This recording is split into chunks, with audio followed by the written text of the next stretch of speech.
for my Magic Finder bow character, Deadeye, that I've been working on currently. And just wanted to show you what I got going so far. So we got the Wind Whipper bow. The reason why I went for a bow character in Deadeye, I'm going to be using Tornado Shot. I 5 linked it just using my own fusings. I forgot how many it took. It wasn't very many. I think it was like 20 or less, so I've had pretty good RNG this league. And basically, this gives you extra quantity and rarity depending on if you freeze or shock the enemy when you kill it, which is good because we have mostly elemental damage, as you can see down here. 800 lightning, 1300 cold. And the reason why is because we're using tornado shot, GMP, Mirage Archer, added cold, which is why we have so much cold, and then weapon elemental. And the last one's actually going to be damage on full life. Since we're evasion character, typically have full life. This would be a pretty big multiplier. I think that's what I want to do.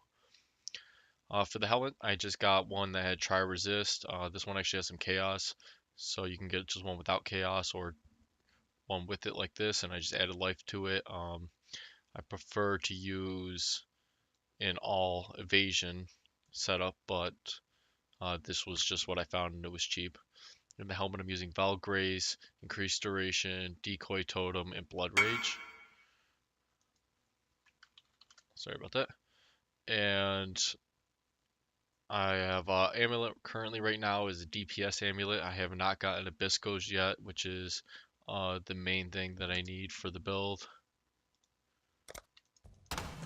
And let me go ahead and trade this guy real quick. I know that's bad taste for a video, but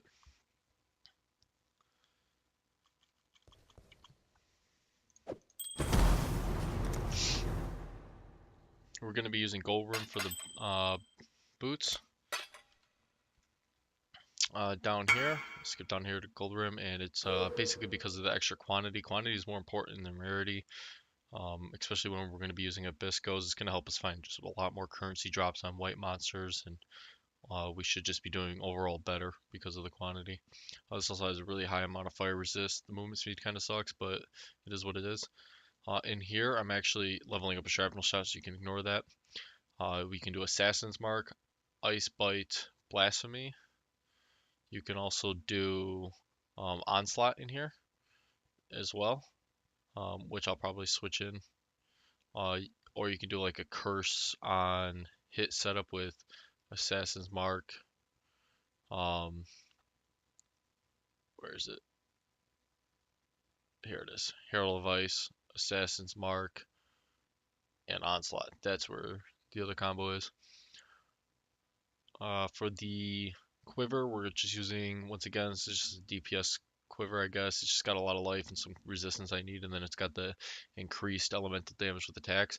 Ideally, we would want to get a Shaper or an Elder one that gives us +1 to arrows, and then, get some life and some resistance and some elemental damage with attack on there if we can. For the vendor's gambles, I went for at least 8 quantity on items found. I didn't really care so much about the rarity. I wanted to get at least 25 life, I think I put in. So I got 2 with 30 life on them. And then I wanted ones that had okay resistances, like not hurting me too bad. This one's really nice because I needed the lightning resist, so I got one with 50 lightning resist. These cost me about 25 to 35 C a piece. Overall, this build is expensive. I wouldn't suggest it for anybody that's fairly new. The belt, same thing here, is just life roll with some cold resist, and we got the elemental damage with attacks, which is really nice for this build once again. And then the gloves, evasion gloves that I just had try resist with a bunch of life. In the gloves, we're doing casting damage taken, immortal call, blink arrow, and grace, which I don't actually currently use. My 2 things that I'm using for auroras are my Assassin's Mark setup with my Blasphemy and my Herald of Ice with my Onslaught. Like I said, you can change in the Herald of Ice and put in um, Ice Bite if you want. It's kind of unreliable, or you can put in the Curse on hit, Herald of Ice, Onslaught, Assassin's Mark. I like having Onslaught on Blasphemy. I have to take out the Arctic Armor to be able to run that, but the reason why I like doing that is because it gives me the extra crit chance and crit multiplier on bosses and whatnot. It just helps for harder to kill mobs. This build is basically done besides two items. I would be switching out this um, armor piece for a Combs Heart if I could afford it, or something better, if not a 6 link in this. I'm not sure exactly what I would do. I think it'd be Combs though, just to really get my life pull up, maybe 7k if I could. And then I wanted to switch out the amulet for Biscos, which is like the extremely important thing, which is actually why I traded during the middle of this video, because I need more currency. I'm trying not to spend my exalts so I can use them for different characters. I'm trying to get in 200 chaos for this. For Flask, I'm running, sorry, instant removal. This would be better if it was a bleed, but I don't have one currently. An anti-freeze. The basalt doesn't have to be a shock. It just happens to be um, a diamond flash for remove bleeding, and then an extra movement speed. I like this because it really helps us move faster, since we only have 10 movement speed on our boots. Now, I chose to go Deadeye, but I think I would probably do this as a different ascendancy. Um, Maybe still a ranger. I'm not exactly sure. It wouldn't actually be that bad as a champion, or just another ascendancy that has high amount of elemental damage or crit would probably help. So far, what I've gotten is Gathering Winds, which is the one that gives you Tailwind. This is actually really good. You do get a lot of speed from this. You feel a lot faster. You attack a lot faster. Everything feels faster. So it's definitely really useful. But I don't know how much I really like this in comparison to being a different ascendancy like a Raider or something like that. Far Shot is useful, but not, the greatest thing in the world. It's nothing special. And then the extra additional projectile is probably like the main reason to even use this right now, along with the accuracy helps. With a +1 quiver, and then also an enchantment on the helmet for +2 tornado shot projectiles. That's an extra 3 projectiles right there, so the damage would go up exponentially. Or you could use Barrage and use like a 6 link chest instead that's not Combs Heart, and use like Lightning Arrow and Barrage or something like that for pretty high damage as well. But so far, I think I'm going to stick with Tornado Shot. And then I haven't gotten the Fast and the Deadly, which is going to make it so that my accuracy is pretty much I don't need to worry about it at all. And then the Blink Arrow resets would be really nice too. Just haven't gotten around to it because I think I'm going to have to pay for lab. The damage isn't super high single target on this character, at least not yet. I don't expect it to be anything crazy. For the tree, basically we start here and we just work our way down. A normal bow crit character.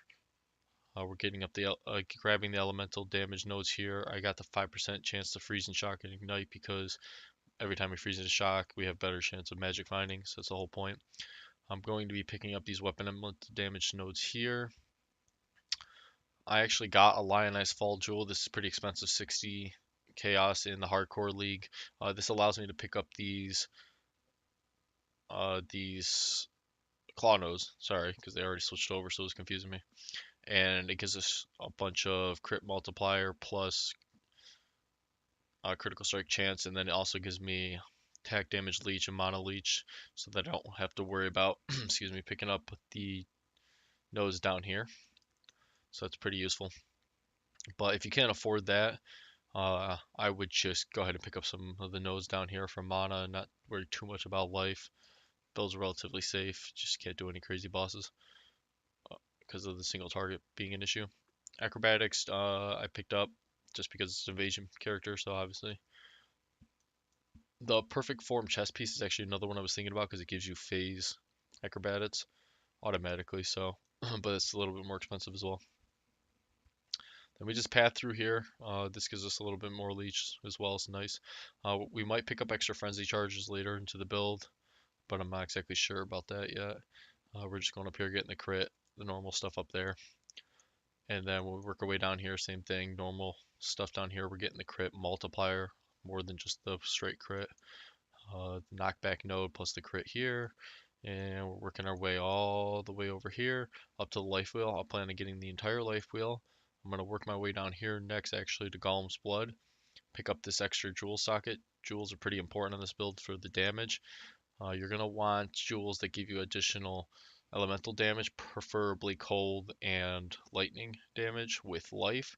And if you can get one with 3 to 4 props on it, all damage would be preferable. For example, this one right here adds lightning damage to your attacks, adds lightning damage to bows, and then you can also still get another adds lightning or adds cold damage to bows or something along those lines as well, or even a extra damage if you kill recently type of thing.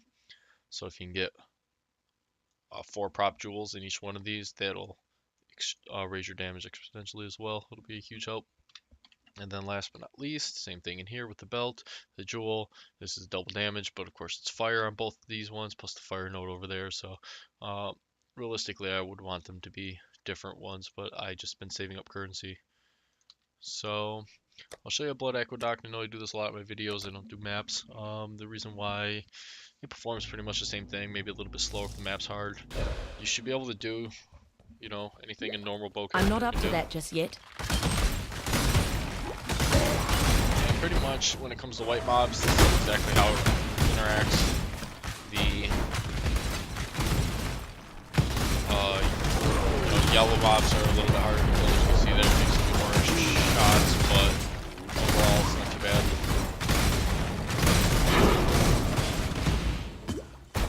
Basically, we're just trying to make sure that we can freeze everything, because if we can freeze everything, or ignite everything, or sorry, freeze everything or shock everything, we're gonna gain. Oops, where did they go? More magic points. So that's the most important thing right now. Diamond Flash really helps with that. As you can see, we pretty much do freeze, shock just about everything, probably ignite stuff too.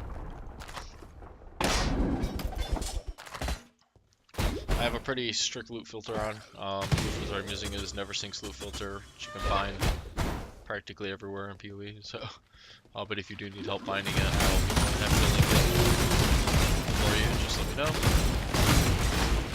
But I have this on, and I think it's on strict.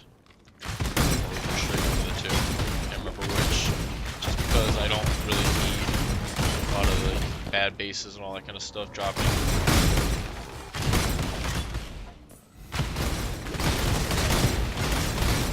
Basically what we're going to do is just getting to the point where I get Fiscos and then running maps.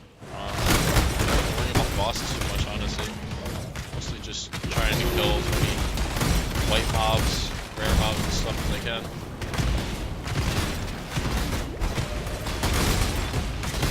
You can see that the Barrage Archer actually does a lot of the work for me. If I fire a couple shots and just record.